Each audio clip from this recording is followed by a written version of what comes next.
Okay, thank you, Chair. We're now live streaming on YouTube, so I'll hand over to you to start. Thank you, Sarah. Well, good morning. Welcome to the meeting of the Exmouth Queen.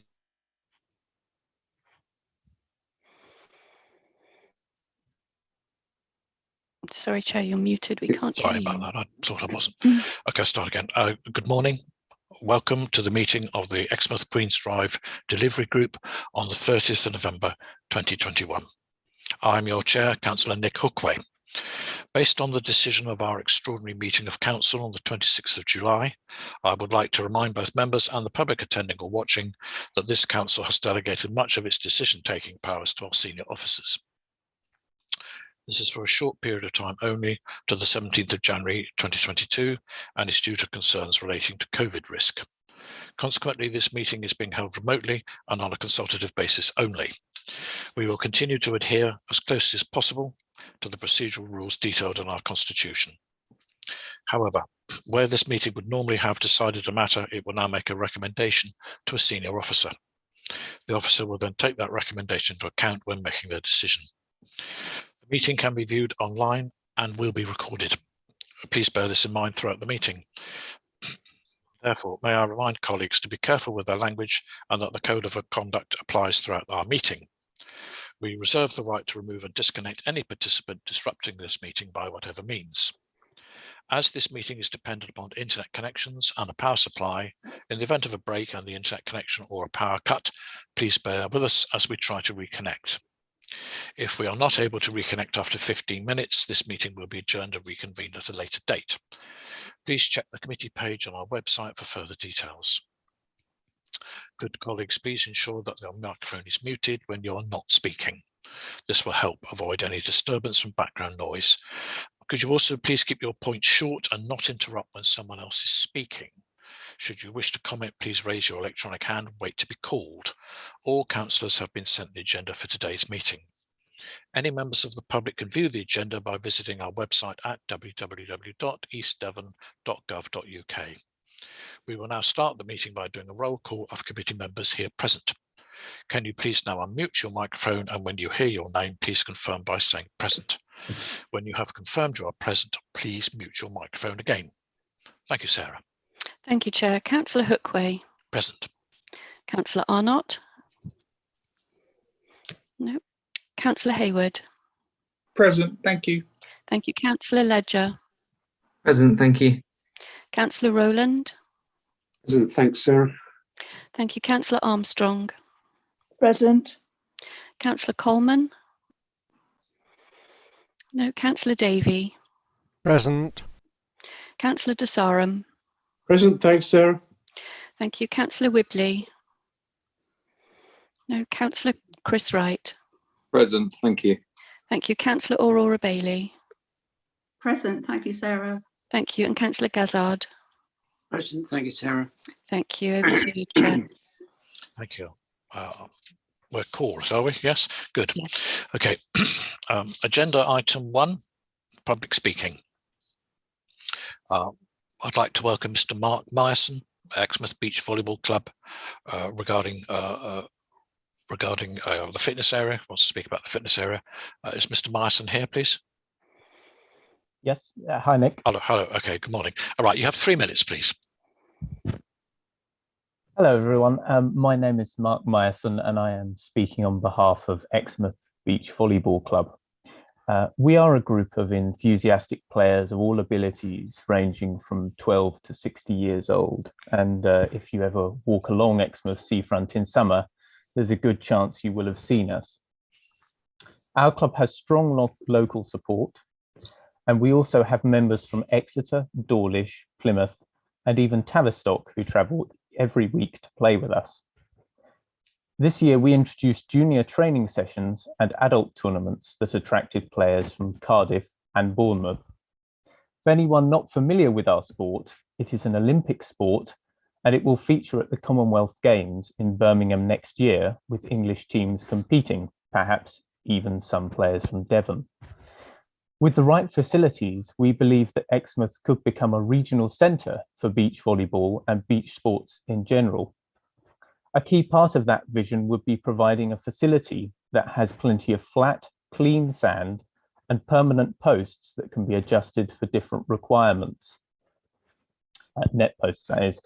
The space on Queen's Drive, currently designated for fitness, has the potential to be converted into this kind of sand-based venue.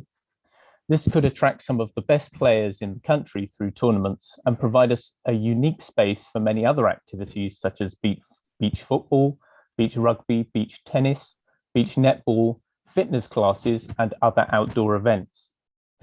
We feel this would be a tremendous asset for the town and region, providing both leisure facilities for locals and a reason for hundreds of people to visit Exmouth. It would also complement the existing water sports development across the road. So as the delivery group looks at future uses for the fitness space, we simply ask that you give full consideration to this idea. Thank you, Mark. Okay, thank you very much indeed. Thank you for your contribution. Please note that you're welcome to stay to the meeting for as long as you like. Alternatively, you can watch the rest of the meeting live on the Council's YouTube channel. Thank you. Okay, good to see you, Mark. Okay, right. So moving on to agenda item 2, minutes of the previous consultative meeting held on the 19th of October 2021. Do any members of the committee have comments on the minutes of the previous consultative meeting held on the 19th of October 2021?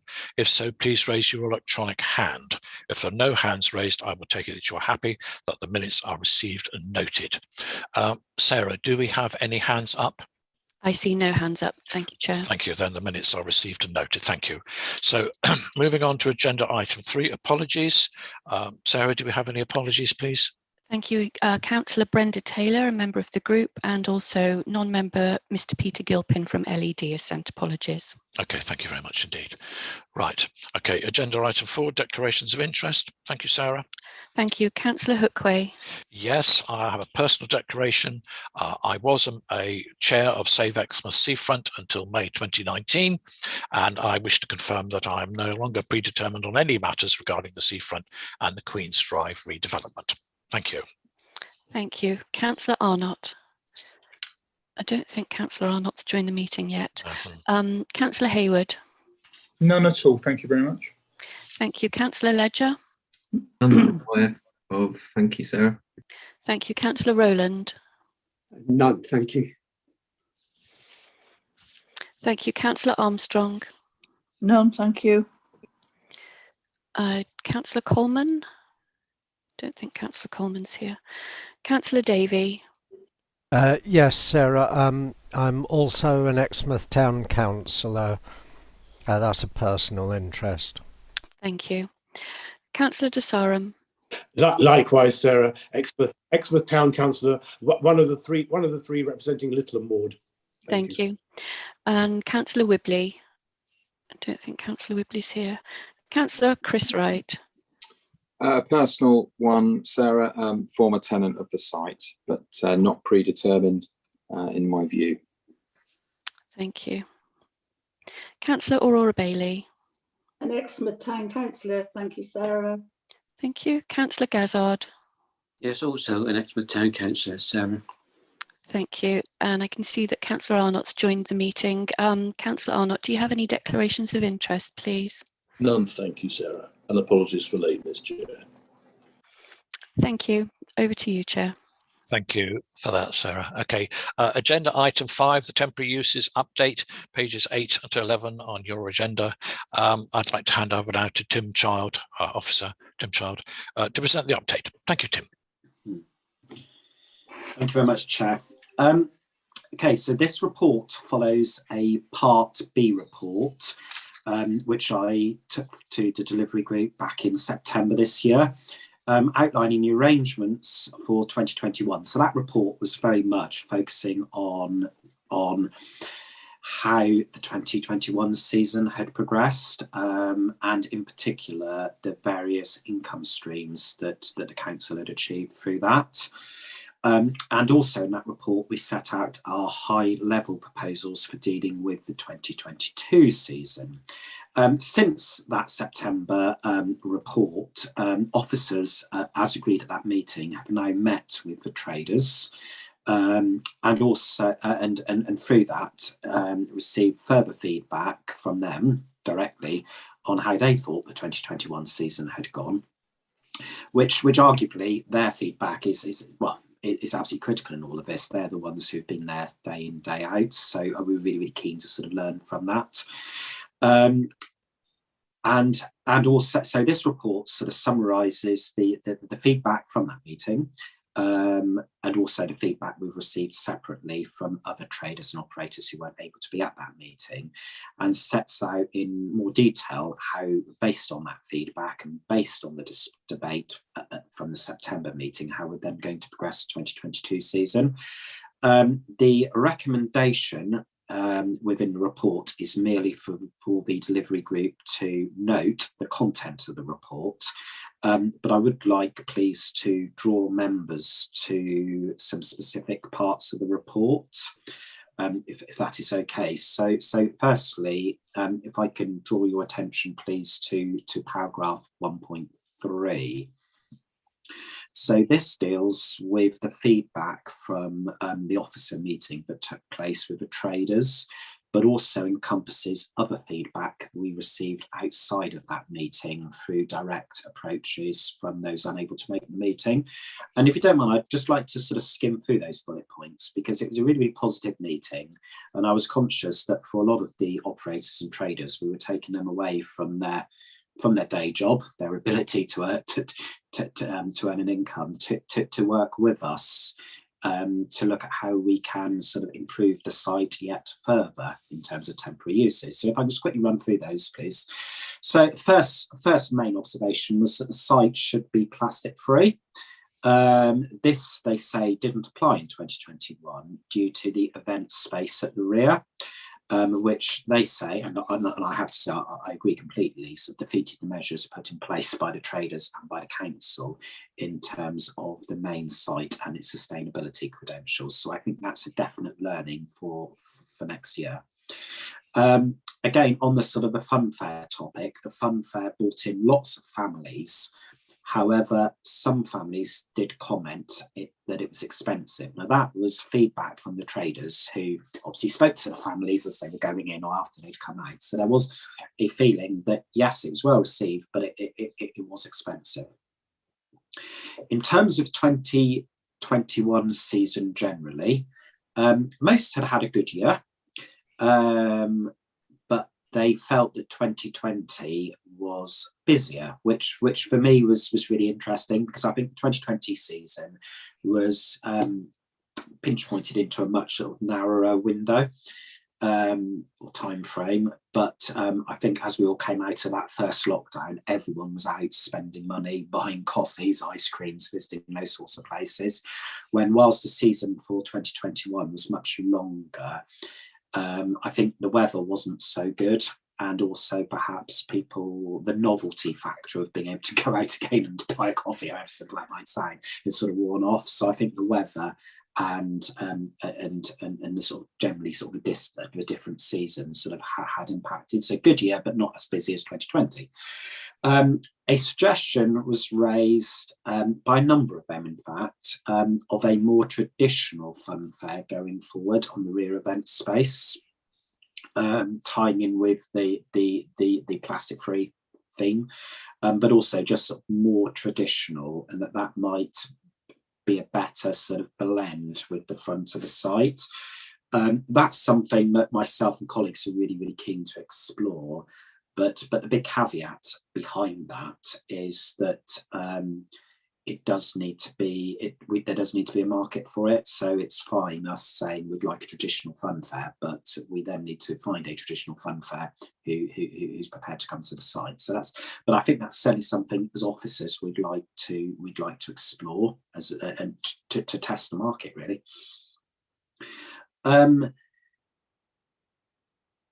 If the site was busy, everyone was busy, but if the site was quiet, then everything was quiet. There was a comment around a couple of comments around we could do with promoting recycling and the environment more on the site, and I think that's probably a fairly sort of easy fix for us for next year.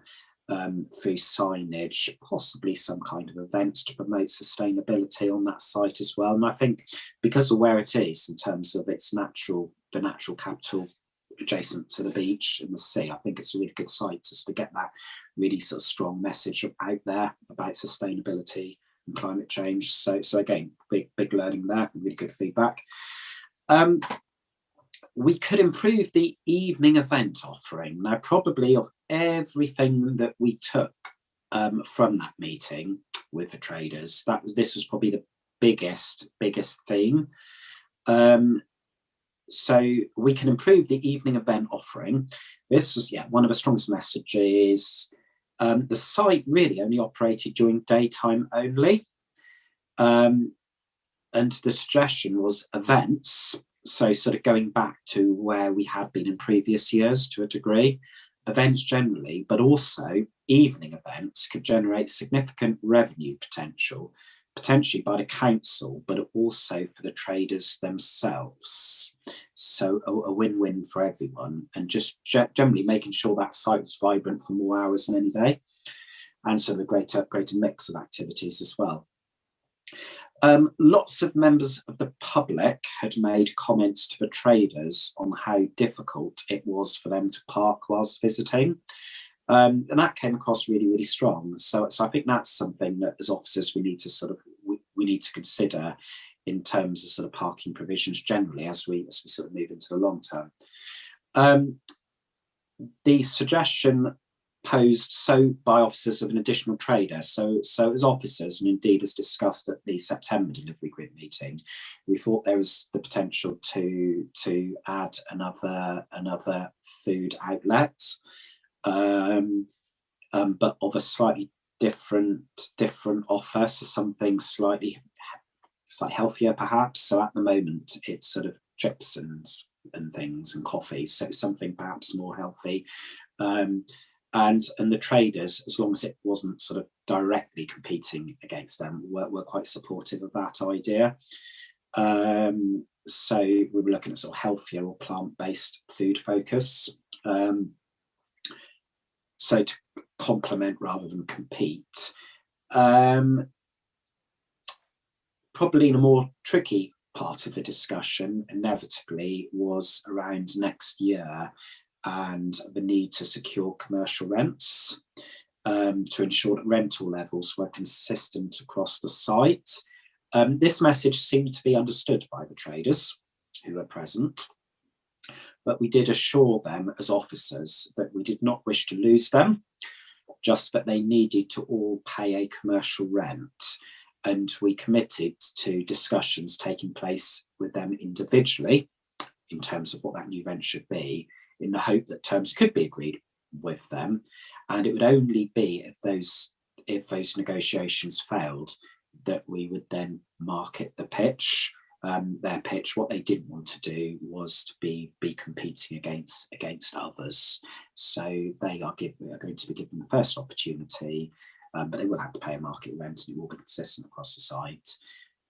But if those negotiations don't deliver any results by the end of January, as I detail later on in the report, then we will be marketing that pitch. And then finally, we've been introducing storage sheds, which are fairly discreet on site, but it enables the traders just to pack things away.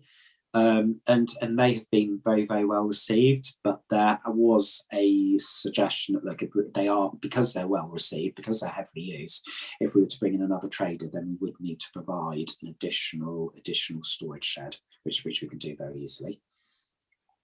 So that was the sort of the feedback from the traders, and I did want, I know it's in the report, but I did want to have the opportunity to share that with you all, because that's the best feedback you can get. It's from the people on the site day in, day out. So moving on now to the proposals for 2022. I'm just going to cover a couple of sort of the main paragraphs within the report. So this is sort of paragraph 1.4 onwards. So firstly, the traders, and I've mentioned some of this already.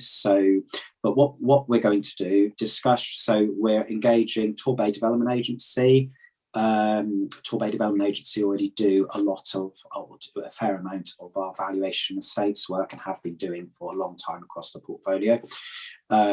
Due to resourcing challenges we currently have due to a vacant post at the moment within the estates team, we're going to put this particular piece of work out to Torbay Development Agency. I think they're a really, really good fit for this in that they have lots of similar sites across Torbay that they manage, and therefore will have good evidence of market rents and good experience of dealing with these types of pitches.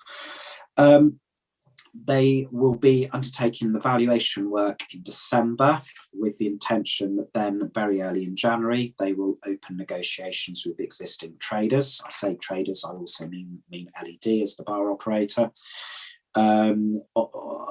seeking to then agree heads of terms by the end of January. If they're unable to agree heads of terms with the traders, with LED, then after the end of January, we will market the site, the pitches, but that won't happen until we've exhausted those negotiations. There's a vacant pitch, which I've mentioned already. That will again be marketed from February. Moving on then to the event space at the rear. Through the events team, we'll be tendering for a fun fair again, but with a slightly stricter remit, ideally looking for something of a slightly more traditional nature, definitely making sure we avoid plastics and just that sort of slightly different sort of feel and ambience. But it is entirely market driven. If we can't secure a fun fair of that type, then we will potentially need to revert to sort of a similar type of arrangement as this year. However, making sure that we do something to minimise the use of plastics. In terms of the bar, similar discussions between Torbay Development Agency and LED regarding the renewal. I think there's a section in the report that talks about the specific benefits of LED running the bar in relation to its proximity to ocean, but also their ability to work with ourselves and also with the traders. And there seemed to be a really, really good rapport between the different traders and LED and everyone involved in the site, which is really, really nice to see in person. And there is felt, if we were able to agree terms with LED, there's an option to work with everyone to introduce some kind of sort of ticketed events for the next season for all the reasons I've already outlined. In terms of the fitness space, so there's a section in the report on that. So arrangements for this year, to be honest, haven't worked. We've only received we're only going to be receiving a very nominal income for this year. The land is now vacant with the existing occupier serving notice to leave early because of the ground conditions and various other challenges, which are all detailed within the report. And we're told there's limited interest from other groups. However, before doing anything regarding marketing, we need to tackle the ground conditions. I've outlined in the report some of the issues with the grass and the rutting, the boggy nature in certain areas, and the ponding. And colleagues in our engineers team are going to be visiting the site. I'm visiting the site later this week myself to look at it. And I think the engineers will be doing so within the next week to sort of come up with a better view on how we can take that forward, whether it's an issue with the ground generally and suitability for that use or not, or whether it's more of an issue around how the works were actually undertaken at the beginning of this season, and whether the issue rests more with the contractor. So all of those sorts of issues are being looked at over the next couple of weeks. The report also picks up on ticketed events. I've already said it's a real opportunity for 2022 to increase income and general vibrancy across the site, and probably that, along with hopefully a slightly more traditional type fun fair operator on the back, hopefully, I think are probably the two sort of possible changes that I'd like to see sort of explored further for next year. And then the report finishes by setting out some information regarding investment costs. So we are going to need to invest in sort of various new seating and various other items. I've indicated in the report circa £40,000. Simon Davey, our strategic lead for finance, is aware of that, and I think his comment in relation to the financial comments at the end of the report sort of picks up on the fact that there'll be a possible request for that sum to members to consider in a future report. So I think I've sort of covered everything really within the report. I can see a couple of hands have gone up, so through the chair, I'll be happy to answer any questions. Okay, thank you, Tim. That's very good. Thank you very much. So I will first invite non-members to speak by raising their electronic hand. Once we've heard from non-members, then I'll invite members of the committee. Sarah, do we have any non-members of the group with their hands raised? No, Chair, no non-members. Okay, thanks. Okay, I'll go then. I'll call. I think Councillor Ollie Davey was first. Councillor Davey, please. Thank you, Chair. Yeah, thank you, Tim, for that really interesting report. And I really welcome the fact that it came from the traders, that the site should be plastic free. I think that's very welcome and absolutely something we should insist on. I wonder if you could spell out a bit for us what you think a traditional fun fair is. I just don't want us all to have a different image in our minds of what actually constitutes a traditional fun fair. I know I've got one, but it may not be the same as other people's. I know the comments about parking, two things about that. The first is, do we have sufficient signposting in place? Because I suspect that the Mayor car park is still somewhat underused. I may be wrong there, but I certainly have never seen it full to capacity, but then I tend to avoid the seafront at the busiest times anyway. I wonder if you could spell out for us perhaps what is implied by going to a commercial rent. Obviously that's going to be confidential, but I just wonder what kind of level of hike we're looking at there. Is it going to be 20%, 50%? Is it going to be 3 times as much? Just give us an idea of what might be implied by that. I notice you've got a vacant post in the team. I realise there won't be time to fill that before January, so obviously we are going to need to use the tour-based service there, but I just wondered if that vacant post has been advertised. I didn't see anything about that, so obviously I'm hoping that we are planning to fill that. And finally, on the fitness space, we've just had a suggestion from Mark, and he's been very persistent about this, bless him, coming back and you know, repeating this idea, and I'd just like to know, are our officers talking to Mark about this? Could he be involved in the site meeting so that he could specify what the beach volleyball would require? Because you know, he's coming forward with an idea there, and I don't think we should just ignore him. I think, you know, we've got a community use there, but obviously we need to talk about, you know, on what terms that would happen and what sort of investment might be required. So I'd just like to know that some kind of dialogue is going on there. Thanks, Tim. That's my lot. Tim. Thank you. Quite a list of questions there, so I'll try and wrap it in as quickly as possible. So, what's your traditional fun fair? Good question. We don't have anyone from the events team at this meeting today. Unfortunately, I've had to send their apologies. They'd be the best to answer this, but I'm envisaging something less noisy, less bright, I suppose. The types of activities perhaps being more sort of family orientated. So that's what I'm sort of envisaging. The big caveat is bright, loud, bold is what makes money for these operators. So the question will be whether whether the market exists. But that's what I'm sort of envisaging, something that's perhaps more sort of akin to sort of traditional sort of seaside resorts. I'd anticipate probably the future meeting of this group that the events team, once they've sort of given that some more thought, will come back, having done some market research as to what that would actually include.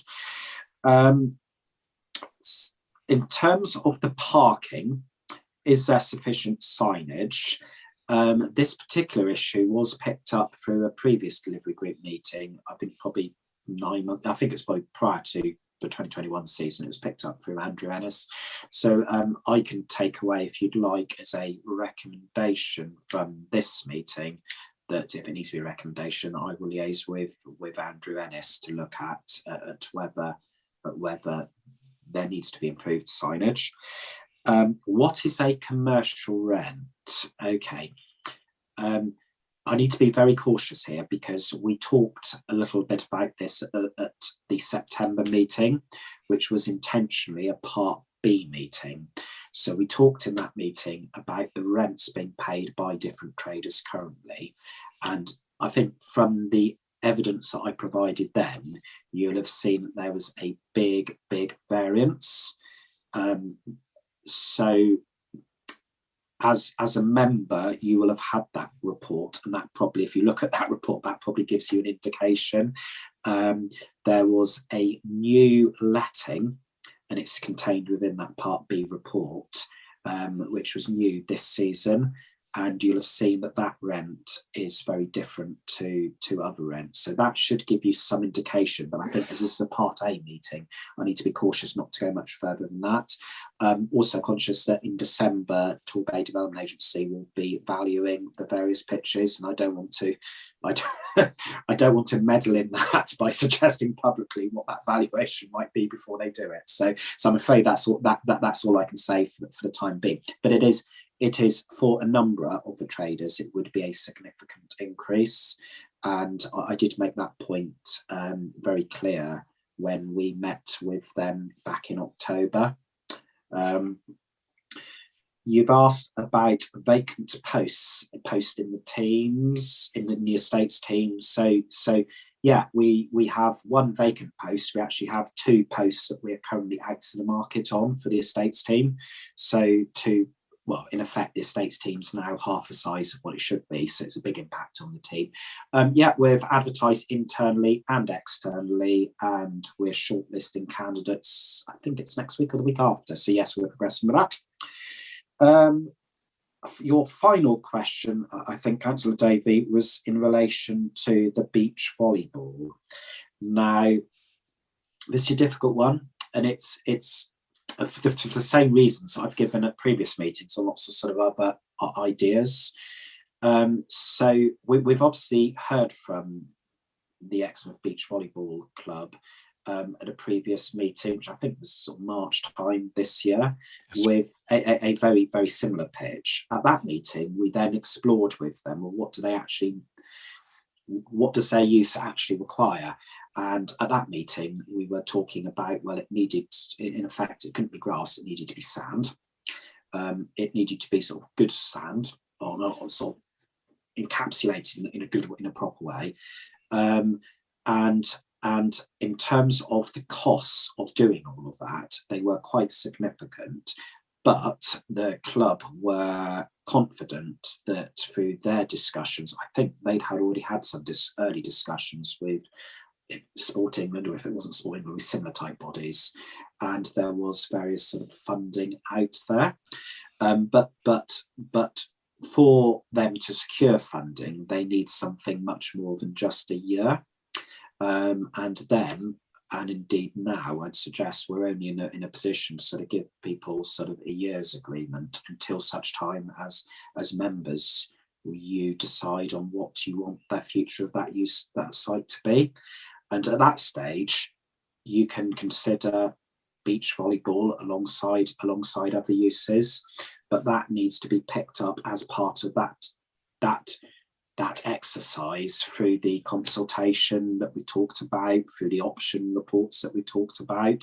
So No, as officers, we've not had any discussions, and I've not had any discussions with Mark, but he is absolutely on our radar, and through all of this, we're capturing all of the ideas as they come forward, because they will all then be put into the mix in terms of potential options to move this forward.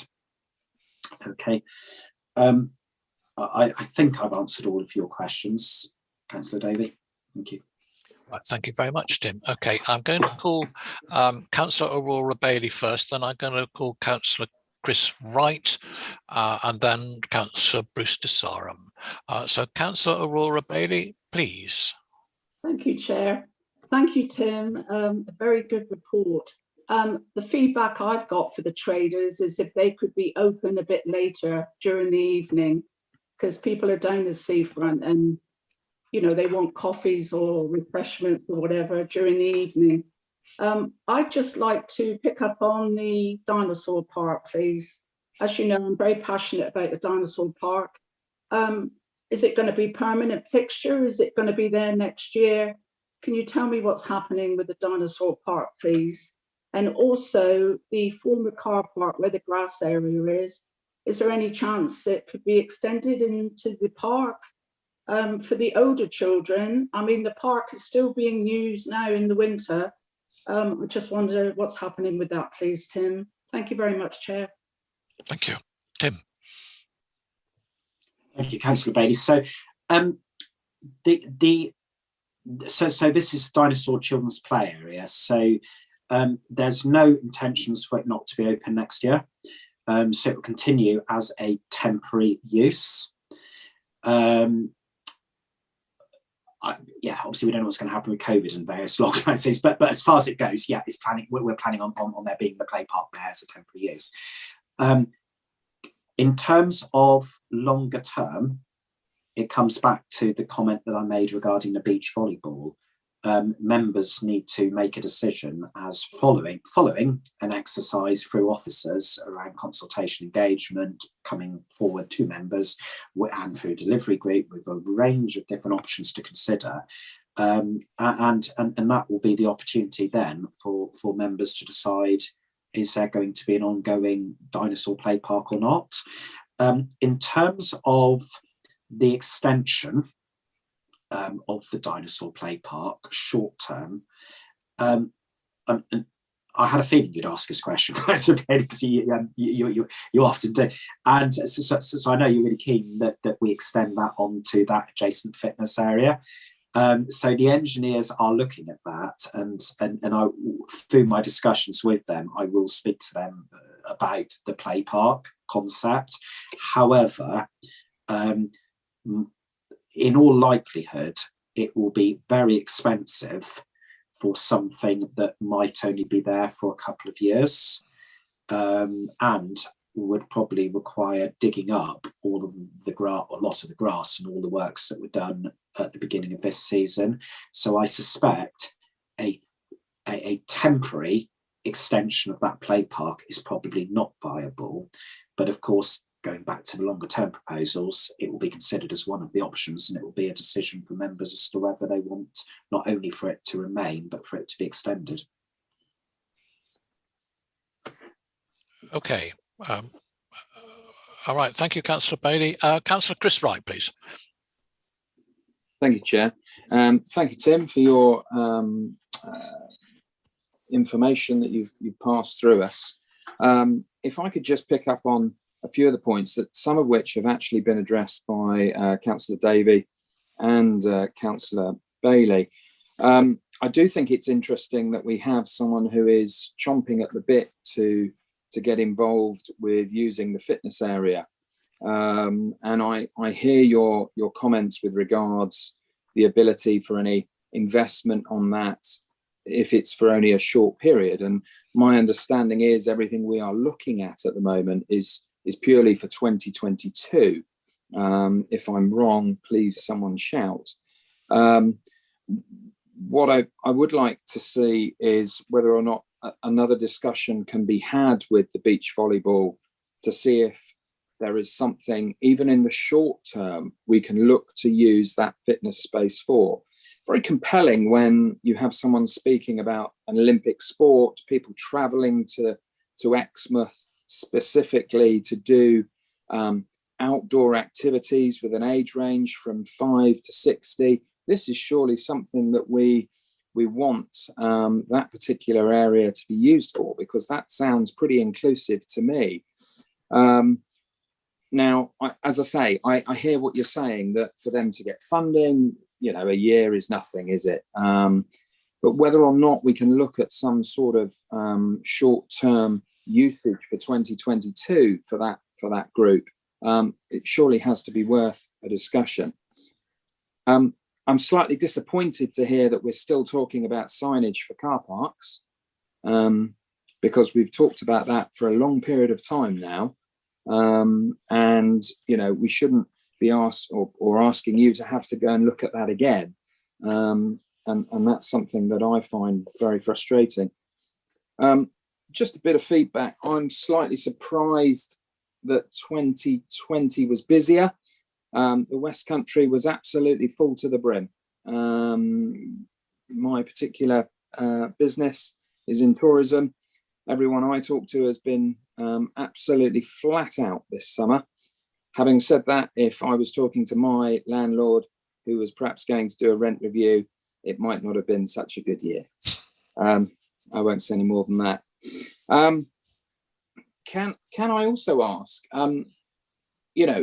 are we getting best value by purely dealing with the existing tenants? I mean, it's great to hear that we're supporting existing tenants, the irony. And with LED and the bar, I appreciate great working relationship with them across many facets of the council's business.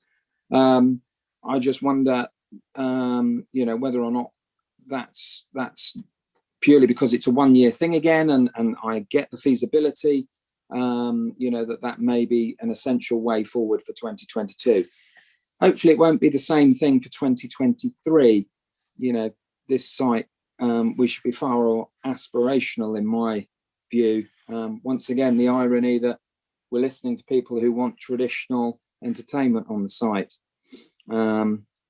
Yes, I'll leave that. What I would say on the events, we put events on there before, and I know, Tim, that you'll be acutely aware of the need to make sure these are commercially viable as well. And it's that element of having ticketed events that actually do generate income for all. So not only for the traders on site for LED, but also to at least cover the cost, I would suggest, for the district council in putting those events on. So that's a fine balance, I know. And, the timing, I'm sure your events team are very aware of this, but not to clash with other events, other things going on, because it can have that huge implication that, you get something set up and suddenly realise there's an event going on, not very far away. I think I'll probably leave it at that. The only other thing I would say, picking up on what Councillor Bailey said, something a little bit later into the evening for the traders as well. I realise there'll be leaner hours, that they perhaps won't be making the return that they'd like to see. But I've had comments to me that there's not a lot open down there in the evening, other than the some of the larger establishments that are now there. I just hope going forward we can be a little bit more aspirational in what we're looking to do on this site. I appreciate this is a 2022 fix, but I do find it for this group slightly disappointing that we're talking about food traders, a playground, and some traditional entertainments. We really do need to get on now and deliver. Thank you very much, Chair. Thank you, Councillor Wright. Tim, did you want to say anything in response?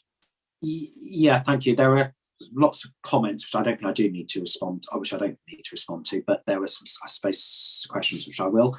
So, yeah, I think your first point you raised was regarding a discussion with the Beach Volleyball Club regarding next year. Yeah, we can have that. We can take that as a recommendation from this meeting, if you like. We can have that discussion. based on what we were being told, what the delivery group were being told at the previous meet back in March or whenever it was, that wasn't really what they were looking for. They were looking for some longer term commitment. Things might be different now. I don't know if Mark's still listening in or not, but I'm happy outside of this meeting to pick up that contact with him and just ask, and maybe there's something sort of as an interim measure, or maybe not sort of a professional beach volleyball type court on the space we're talking about, but some type of activity to sort of get children or other groups to sort of get more involved than they would if it was just on the beach. So yeah, I'm happy to have that discussion. As I've said, the interest in that site is very minimal. So yeah, I'm looking for every possible option there. So yeah, I'm happy to take that away. The second, and I think this is the last of the things I need to come back on, is are we getting best value through the traders? Well, this season, no, we're not. This particular issue got picked up by the delivery group at a previous meeting, and there was the instruction at that point to control the level of increase rents. Now that is very different now. It was all part of sort of recovery from COVID and supporting the traders. But we've got to a stage where, and I think we're all agreed, whereby next year we do need to charge a commercial rent. Now, through using Torbay Development Agency, they will be doing a valuation, which I've referred to during December, prior to the negotiations in January. So we do have the potential whereby they're not going to be able to agree terms with LED or indeed with any of the other, some of the other traders, in which case we will need to market. Now it's a balance. We need to ensure a commercial return, but at the same time, I would love that commercial return to be received through traders who we've been working with in recent years. If that's not possible, then that's disappointing. In terms of sort of wider best value around the site, yeah, short-term agreements aren't the best. Because of that, we're not able to invest in the site as we might otherwise be able to do so, and neither can the traders themselves. So yeah, no, I get that point, absolutely, but we are where we are, which is why I think it really is key that once we've got that resource in place through the new project team, we absolutely focus on long-term uses rather than temporary fixes. So yeah, thank you. Okay, thank you very much indeed, Tim. Right, Councillor Bruce DeSarum, it's your turn. Oh, thank you very much indeed, Chair. Tim, that was a very helpful run through of all the issues, and I think a lot of the questions have been very helpful. I was going to say that if I heard it right, did you suggest things for the fair would be bright, loud and bold, Tim? If so, I would urge caution on that, because I did have a few residents complaining about noise last summer. And the other point that I want to pick up is I share Councillor Wright's excellent thoughts on the future, that we need to be aspirational. And I would also welcome more talks with Mike Myerson's group, particularly as Mark has said in his talk, that what he's proposing will complement the water sports. And I think that is the key phrase that he used, to complement the water sports. So I wonder, I would be happy to support Councillor Wright's recommendation to take it forward, and I'd welcome a bit more in-depth proposal as to what is going to happen, given the fact that obviously the fitness space isn't in quite as good a condition as we would like. Clearly there are issues to be done, and I also wonder whether or not Sport England would give us, East Devon District Council, some form of a grant in order that it can be done up, so that then we can market it better to our clients. So those are my main thoughts, Tim, and I'll pass back to you. And thank you very much, Chair. Thank you. Can I just say, in terms of anything to do with Sport England, we must get a leisure strategy in place first. But that is certainly something that we will be investigating later on. Tim, sorry, over to you. I beg your pardon, I jumped over you. Sorry. No, that's okay, Joe. I think just 2 points for me to come back on. Big, bright, bold, that was my description of the fair that we had this year. Traditional would be less. Big caveat is there a market for something less, which we won't know until we market it. But yeah, because Councillor Sam, yeah, no, I'm aware of some of the concerns raised around the noise levels in particular in the early days. I think they all sort of settled down as the season went on, and as the events team sort of negotiated with the operator to bring the noise levels down and various things. But I know at the beginning of the season it was a little tricky.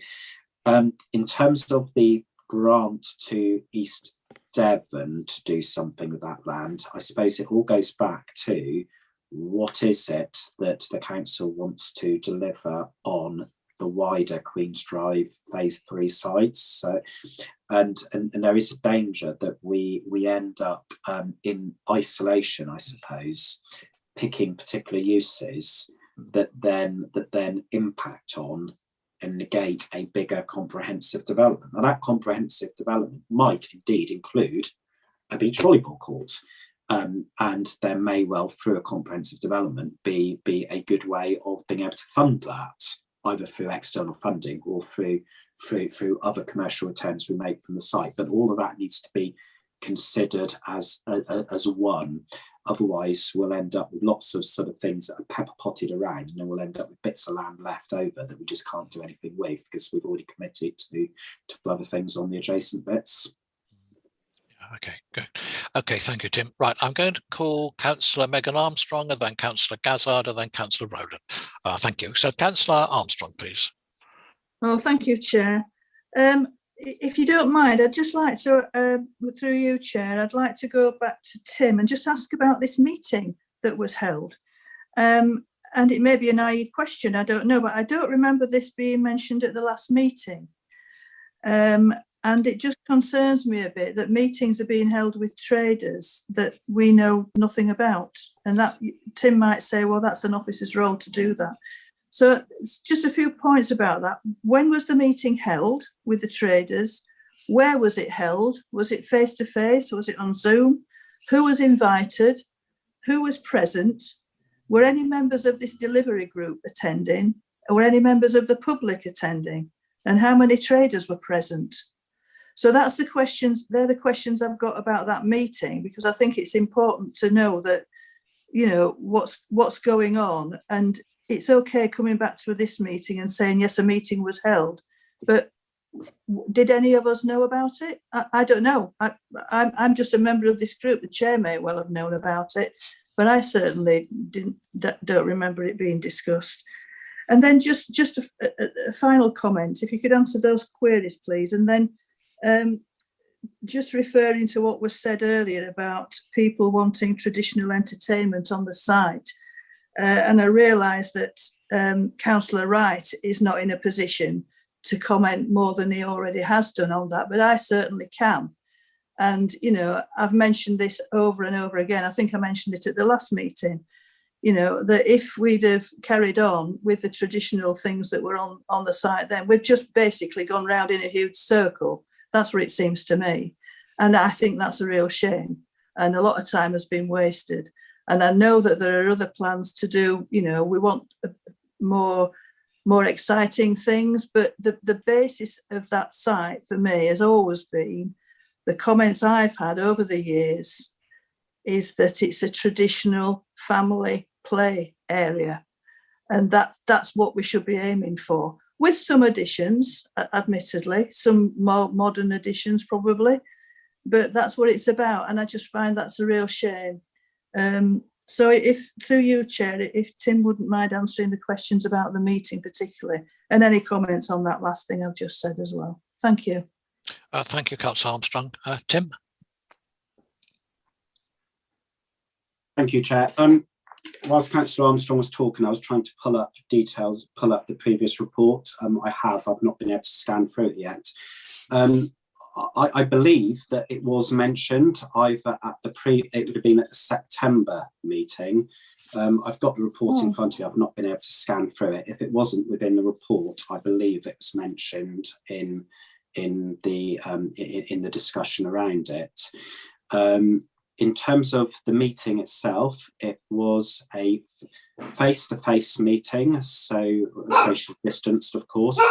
So we met in the Ocean Building. Again, I don't have the exact date in front of me now, but I think it was later on in September. we had one of the big function rooms in Ocean, and then following that meet. So in terms of who attended the meeting, no, there was no one from this delivery group. It was an operational meeting with officers. We had representatives from the estates team, representatives from the estates team, from the events team, and I chaired it. And we had, I would say, half a dozen or so traders, 5 or 6 different organisations. Outside of that meeting, through the events team, we already had feedback from some of the other traders and operators, the Miniature Railway group in particular, and we fed that back to that meeting. And then following the meeting, there was a walk around the site, where we again met some of the traders, operators, and we had a discussion around the condition of the site. It was an operational meeting. There was certainly never an intention to hide it from this group. I'm fairly certain that it was mentioned at that previous meeting. I can obviously check that in due course, but I haven't been able to. But it was an operational meeting, and I'm feeding back with the outcomes of that meeting at today's meeting. Okay, thank you. Yes, I'm pretty certain you did mention that you previous meetings you were going to meet with traders. Yes, I'm pretty certain about that. So thank you anyway. Yes. Okay, Councillor Armstrong, did you want to come back? Because if so, you're on mute. Sorry, I was on mute. Yeah. Could I just come back on that? I just think it would be useful in future, even if it was mentioned. I'm sorry if it was mentioned at the September meeting. I was only looking at the last minutes. Sorry about that. But it just would be useful for us to be aware of that, and at least the chair of this group to be invited to that. Just to listen in, if nothing else, I would have thought.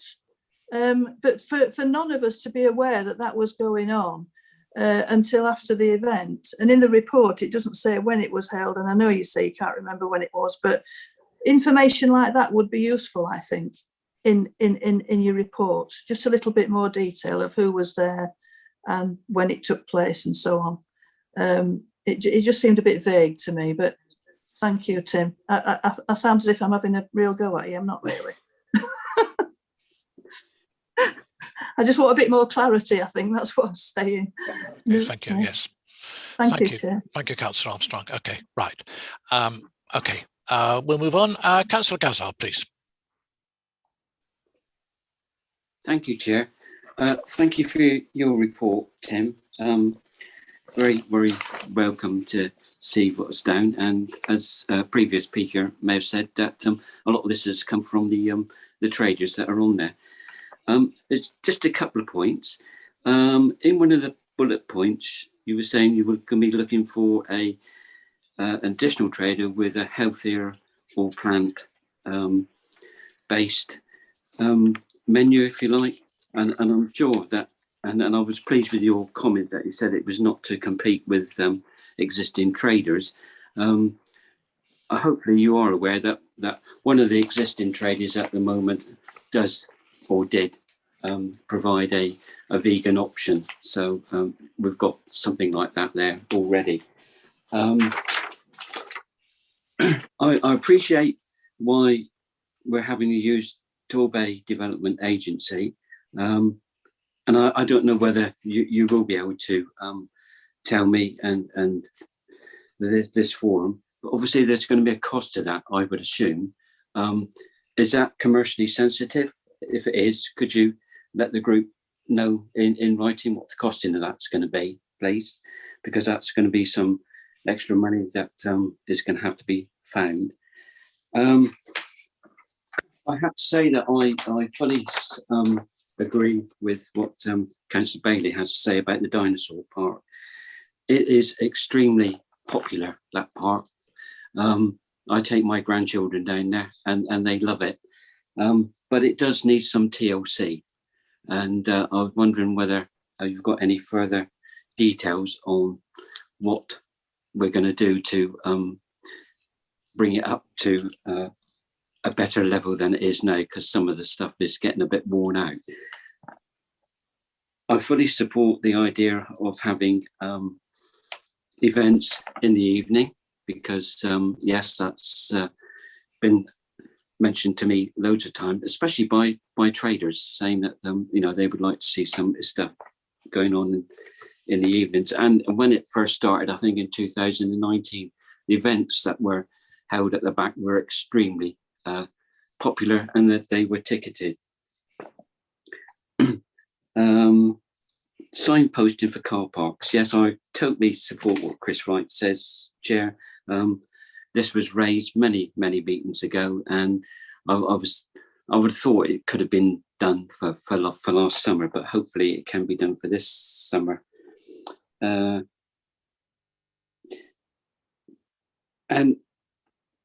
in the report, it doesn't say anything about the railway. It is, and I know it's ongoing talks, but is there a possibility that the railway will be returning to the site?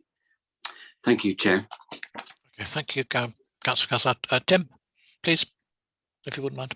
Yeah, thank you, Chair.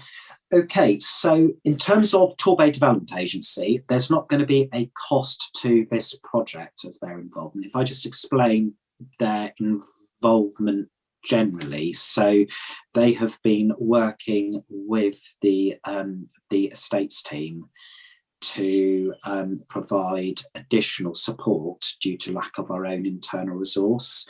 They've been working for us on projects across the board, some of our housing work, some of our corporate work as well, for probably the last 12 months.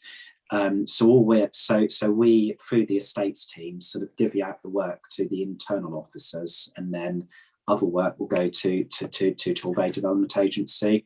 And we're quite cautious what we give them, because of the sort of, obviously because they're an outside agency. And all we're doing is proposing to include this work as one of those cases that they routinely get, because of their sort of expertise of sort of similar type arrangements across Torbay. So as I said, we do tend to sort of think through each instruction as to whether they add value.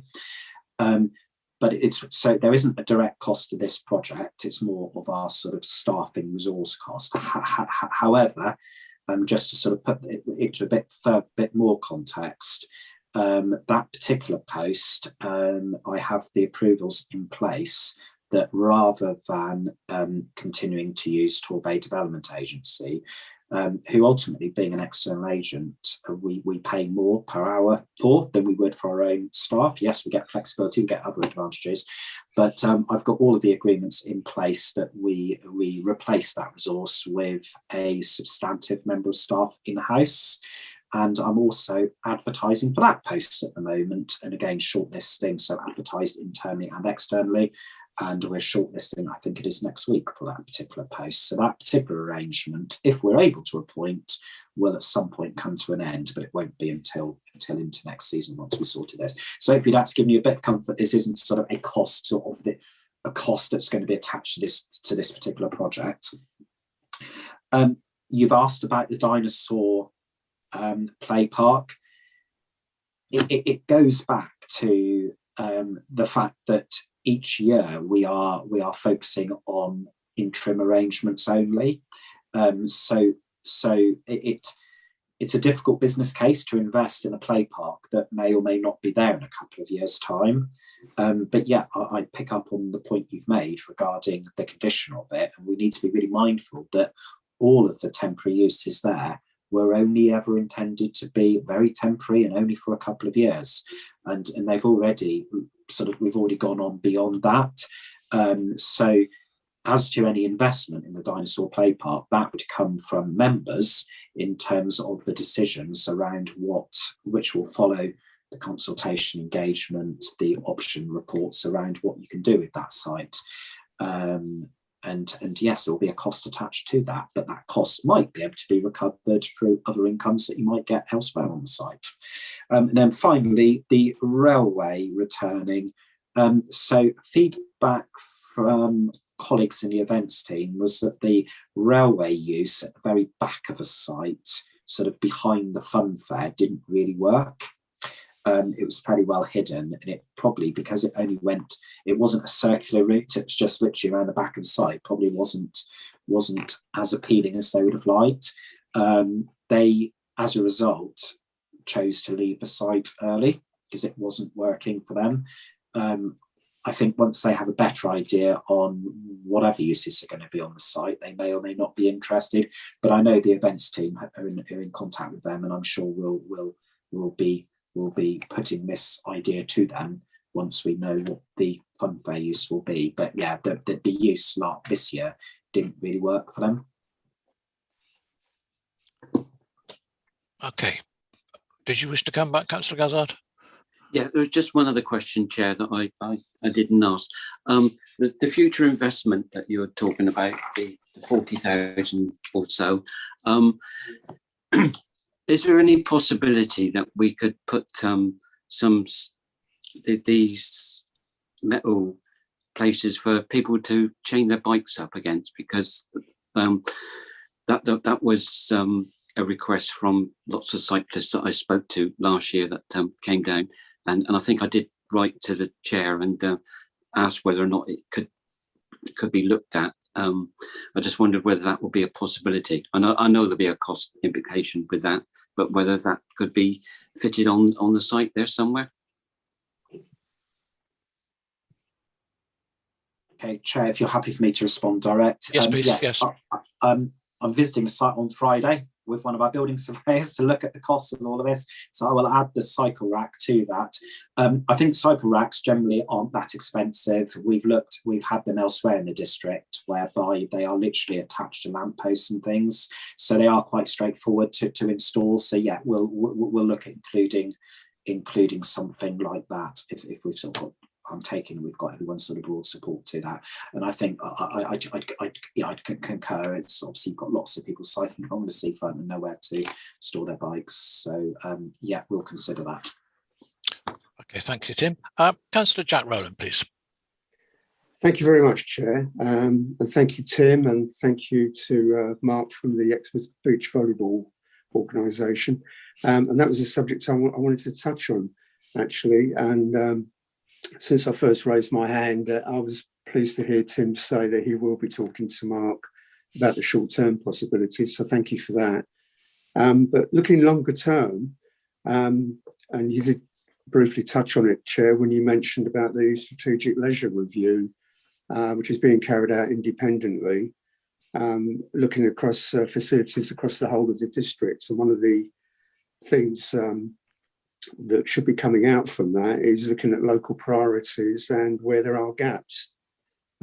So I'd really hope that as a result of that, that could well help Mark in his longer term ambitions. So it wasn't really a question, it was more a comment. Thank you. Okay, thank you very much indeed, Councillor Rowland. Okay, right. Sarah, are there any other hands raised? I can't see any myself. No, there aren't, Chair. Okay, thank you very much, Sarah. Right, okay, in that case, that brings our meeting to an end, and I would like to thank everyone for their attendance. May I remind everyone that until the supporting officer confirms that we are no longer live, your comments will be heard and recorded. Thank you, Sarah.